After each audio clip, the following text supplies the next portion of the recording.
Snow White by the Brothers Grimm, 1812. Jacob and Wilhelm Grimm, also known as the Brothers Grimm, were German authors who wrote and collected folk tales in the 19th century. Snow White is a well-loved tale featuring a beautiful girl and an evil queen. As you read, take notes on the character traits of Snow White throughout the story. Paragraph 1. Once upon a time in the middle of winter, when the flakes of snow were falling like feathers from the sky, a queen sat at a window sewing, and the frame of the window was made of black ebony.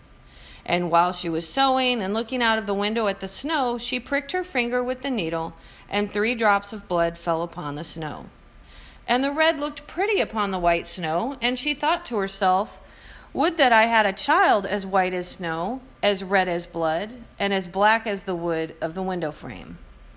Soon after that she had a little daughter who was as white as snow and as red as blood, and her hair was as black as ebony, and she was therefore called Little Snow White. And when the child was born, the queen died. After a year had passed, the king took to himself another wife. She was a beautiful woman, but proud and haughty, and she could not bear that anyone else could surpass her in beauty.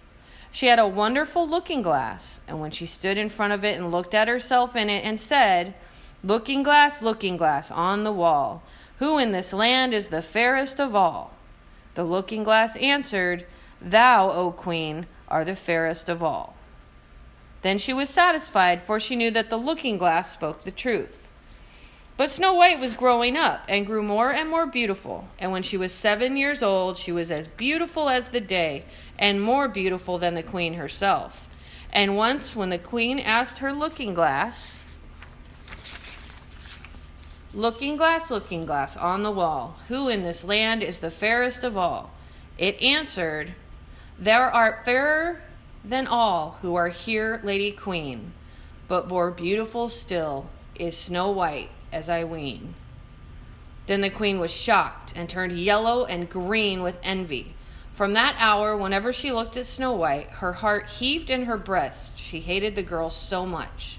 And envy and pride grew higher and higher in her heart like a weed, so that she had no peace day or night. She called a huntsman and said, "Take the child away into the forest. I will no longer have her in my sight. Kill her and bring me back her lung and liver as a token." The huntsman obeyed and took her away, but when he had drawn his knife and was about to pierce Snow White's innocent heart, she began to weep and said, "Oh, dear huntsman, leave me my life. I will run away into the wild forest and never come home again." And as she was so beautiful, the huntsman had pity on her and said, "Run away then, you poor child. The wild beast will soon have devoured you," he thought, and yet it seemed as if a stone had been rolled from his heart, since it was no longer needful for him to kill her. And as a young bear just then came running by, he stabbed it and cut out its lung and liver and took them to the queen as proof that the child was dead. The cook had to salt them, and the wicked queen ate them and thought she had eaten the lung and liver of Snow White.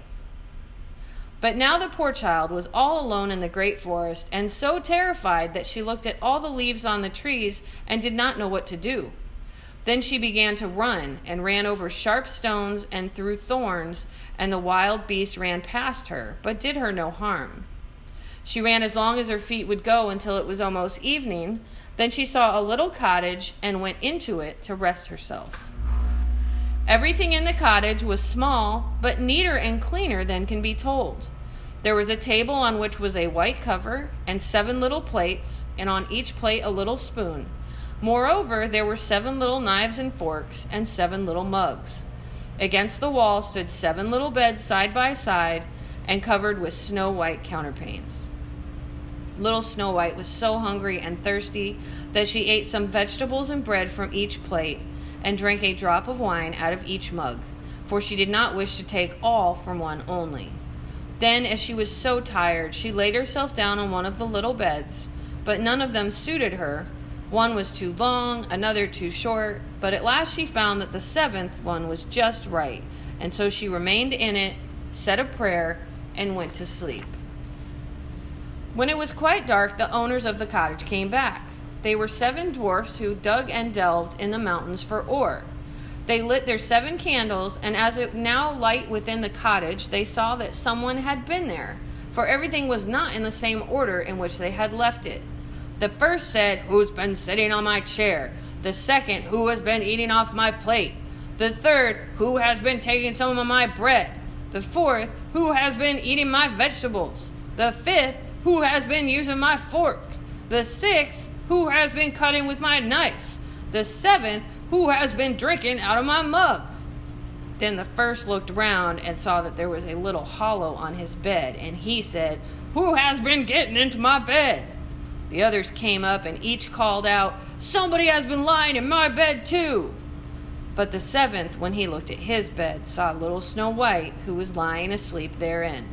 And he called the others, who came running up, and they cried out with astonishment, and brought their 7 little candles, and let the light fall on little Snow White. "Oh heavens," cried they, "what a lovely child!" And they were so glad that they did not wake her up, but let her sleep on in the bed. And the seventh dwarf slept with his companions, 1 hour with each, and so passed the night. When it was morning, little Snow White awoke, and was frightened when she saw the 7 dwarfs. But they were friendly and asked her what her name was. "My name is Snow White," she answered. "How have you come to our house?" said the dwarfs. Then she told them that her stepmother had wished to have her killed, but that the huntsman had spared her life, and that she had run for the whole day, until at last she had found their dwelling. The dwarfs said, "If you will take care of our house, cook, make the beds, wash, sew, and knit, and if you will keep everything neat and clean, you can stay with us, and you shall want for nothing." "Yes," said Snow White, "with all my heart," and she stayed with them. She kept the house in order for them. In the mornings they went to the mountains and looked for copper and gold. In the evenings they came back, and then their supper had to be ready.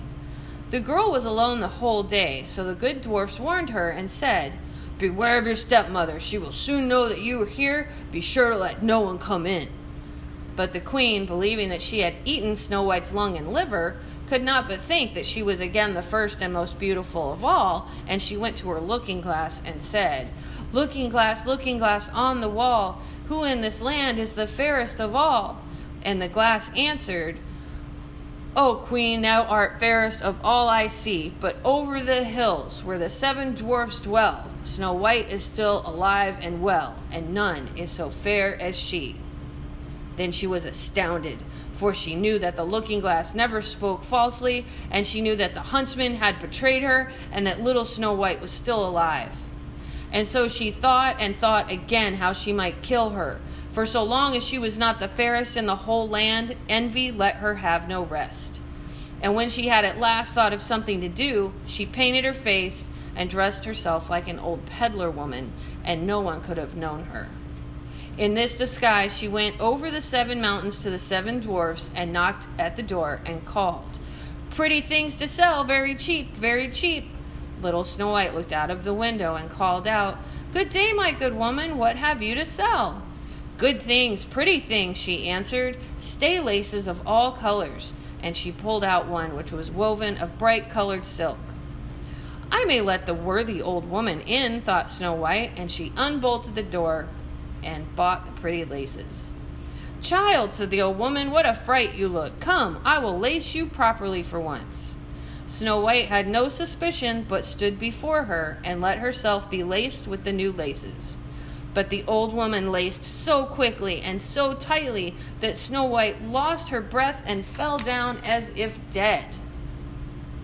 "You were the most beautiful," said the queen to herself, and ran away. Not long afterwards, in the evening, the 7 dwarfs came home, and how shocked they were when they saw their dear little Snow White lying on the ground, and that she neither stirred nor moved and seemed to be dead. They lifted her up, and as they saw that she was laced too tightly, they cut the laces. Then she began to breathe a little, and after a while came to life again. When the dwarfs heard what happened, they said, "The old peddler woman was no one else than the wicked queen. Take care and let no one come in when we are not with you." But the wicked woman, when she had reached home, went in front of the glass and asked, looking glass on the wall, who in this land is the fairest of all?" And it answered as before, O Queen, thou art fairest of all I see, but over the hills where the 7 dwarfs dwell, Snow White is still alive and well, and none is so fair as she. When she heard that, all her blood rushed to her heart with fear, for she saw plainly that little Snow White was again alive.